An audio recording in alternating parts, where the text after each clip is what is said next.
It's a nice little hairdryer. You can see the size of it compared to my hand, so it's not very big at all. It has good heat settings. So you've got your low speed and your high speed. You also have the 2 heat settings, and you have the cold shot here. There is this adapter and then the diffuser to go on. The thing is, I've put this one on. It's a good job I like this one, and this is the one I use because I don't know how you get it back off again. It's on and it seems to be staying on. It might just be me, maybe I'm just not strong enough to pull it off, and I'm also concerned that I'm going to break everything when I do, so I can't get it off. In the instructions it mentions about cleaning the filter, but there's again no information about how you actually access this filter.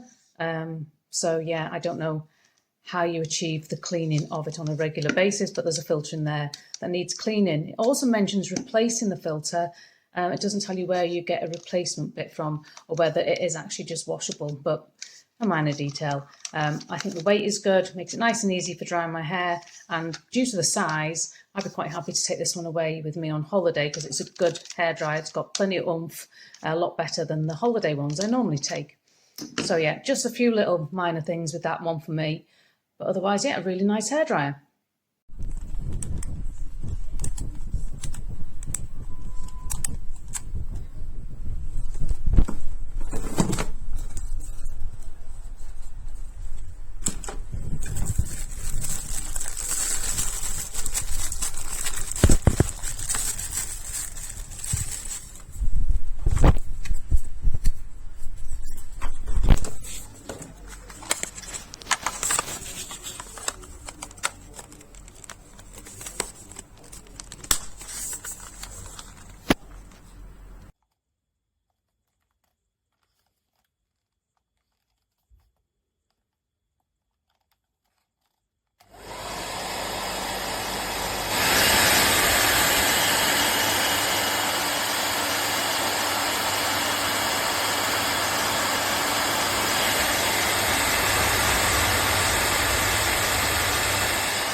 Tiene buen calor eso.